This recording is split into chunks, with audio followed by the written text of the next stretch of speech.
Factor follow-up segment tonight. As you may know, some left-wing zealots have attacked me, your humble correspondent. They say I trumped up my war experiences in the Falklands conflict and in El Salvador. At issue, the huge riot immediately after the Argentines surrendered to the British in 1982. As I reported accurately, the violence was horrific. Today, CBS News released the video. As word of the Argentine defeat leaked out in Buenos Aires, thousands of demonstrators began to gather outside the presidential palace. But the demonstrator, as many as 5,000 of them, began screaming, "Traitor, traitor," and this is the end of the military dictatorship. Police moved in with clubs and tear gas. They dispersed the crowd. Some television crew members were knocked to the ground. The fighting in the Falklands is over, but there is new fighting now on the streets of Buenos Aires. And tonight there are signs that the last casualty of the Falklands War could be the Argentine military junta. In Buenos Aires, angry protesters gathered outside the gates of the presidential palace in the biggest anti-government demonstration in years. The biggest loser, the Argentine government, which started a war and failed to win it, and which tonight on the streets of Buenos Aires did battle with its own people. There were arrests and beatings. Then, with guns that fired tear gas and plastic bullets, the police opened fire.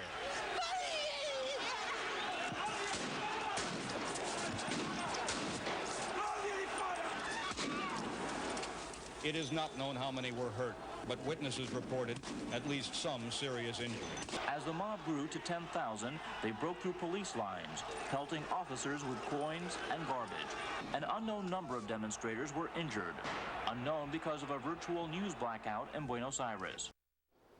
Posted the entire video on BillO'Reilly.com. With us now here in New York City, Joe Concha, columnist for Mediaite. And joining us on the phone from Florida, Don Brown, former NBC News Bureau Chief in Miami, was in charge of news coverage in Central and South America, including the coverage of the Falklands War and the Salvadoran War.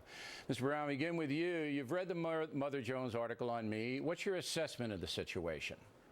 Well, there are two things. Number one, I was surprised at the article because, interesting enough, you came on my radar. I was overseeing the coverage in El Salvador, which was a brutal war. You were there to cover the war because it was an opportunity for young journalists to get their ticket punched. And that was a time when satellites had just come online, and that was a war that was the #1 news story at the time. So you came down to get your ticket punched, and you did. And we went up to Morazan, which was the most dangerous province. We did a story up there, as you know. And then we segued down to the Falklands War. Now, you were overseeing the coverage there in the Falklands. You know what happened that night when Galtieri's government surrendered to the British. In my reporting, I told it exactly the way it was. Or did I make any mistakes, Mr. Brown? No, let me give you the progression of the war. At first, it was a joke. Nobody took it seriously. We had the only reporter that actually got on the Falkland Islands. Robin Lloyd actually got there through the Argentine Navy. As the war went badly, there were demonstrations every day. There were tanks in the street. It was a country at war. At first, it was casual, and it became more and more serious. And as the military were losing badly, the populace began to turn on the military leadership. Now, you say there were tanks in the streets. You mean the streets of Buenos Aires, where we all were? There were tanks in the yes. It was a real country at war. It wasn't a joke. It was a real war, and they were taking it very seriously. And at first, Buenos Aires was a pretty nice place to be if you were covering the war. But as it turned out, it got progressively more intense. Now, I got there only 3 days before that giant riot, so I didn't participate in all the fun that you guys might have had. But your correspondents were with me in the Plaza de Mayo when the riot broke out. What did your correspondents tell you about the danger that they witnessed and indeed experienced? Well, these were veteran correspondents. We saw the situation escalating. They weren't surprised, but they were surprised at the overreaction, but to them it was business as usual. That's what they were down there to do. It didn't happen one day. It was the progression that led up to you call it a riot. It was a very intense situation where people got hurt, and there was a very serious confrontation, and it was a defining moment when the populace really turned on the military. It was extremely violent from the street where I was, and we couldn't get casualty numbers because, as you know, it was a military dictatorship, and they don't give that to you. But I saw people hit the ground hard. I saw them hauled off, put into ambulances and police vehicles, and the local reportage was that there were fatalities. We have not been able to say how many, all right, but I believe there were. And in the New York Times article, there's, Mizell did a pretty good job. Everybody was trying to get the numbers, but the numbers were impossible to get. But there is no doubt that this was an extremely violent and volatile situation where reporters were in danger. Or am I wrong? No, it was. And any situation like that, when you bring that kind of intensity together in a protest where the police and, in this case, the military are reacting aggressively, it's a dangerous cocktail. But nobody said it was a walk in the park, did they, Mr. Brown? Not at all. This is a, I mean, it was very nasty. serious situation where a lot of people died. A lot of people died. On both sides, the British and the Argentines. 900 deaths on the island, and we don't know how many deaths in Buenos Aires. But I really appreciate you standing up because, there's a lot of pressure to make this a political issue.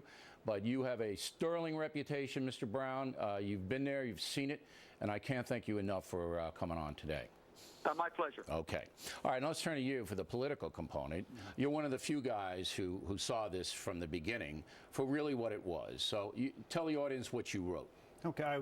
In situations like this, Bill, you always have to look to motive, because Mother Jones is a niche website appealing to an audience that it's giving its red meat to, basically progressive Democrats, liberals. So then I have to look to who wrote the story. And I see David Corn. And David Corn was employed by Fox News as a contributor from 2001 to 2008.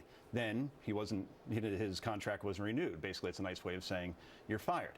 So then I see Eric Emberg enter the scene. And he goes on CNN yesterday, and he says he heard no sirens. He heard no gunshots. He called it a relatively tame riot. Then I see that video that CBS released today. And you say that he was called Room Service Eric. Right. Right.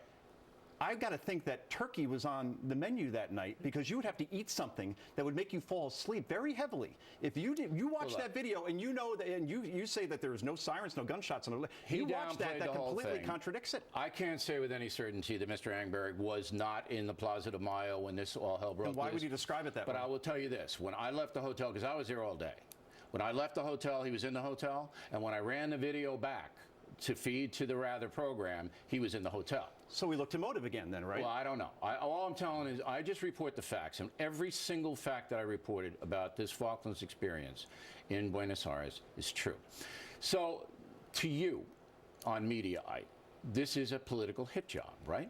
Yes, and the reason we know that now, not because I'm saying it, it's because I don't see any establishment, major media picking up this story. But I just want to say to you, you have a lot of courage to do what you did, because Mediaite is fairly left-wing, and they're not friendly to me at all. But I really give you credit. Mediaite's a box of chocolates. You never know what you're going to get. I want everybody to read your piece, and I appreciate you coming in. Thank you, Bill. Okay, nice to see you. One footnote: the Christian Science Monitor newspaper people covered the Falklands conflict in a very responsible way. On June 17, 1982, James Nelson Goodsell wrote this about the riots, quote, "Widespread public anger spilled over into the streets at midweek as violent demonstrations racked Buenos Aires. For a time, Tuesday evening, police were unable to control angry mobs that turned the Plaza de Mayo in front of the Casa Rosada, the Argentine White House, into a, quote, battle zone." All right? So there you go. I want to stop this now. I hope we can stop it. I really do. Later in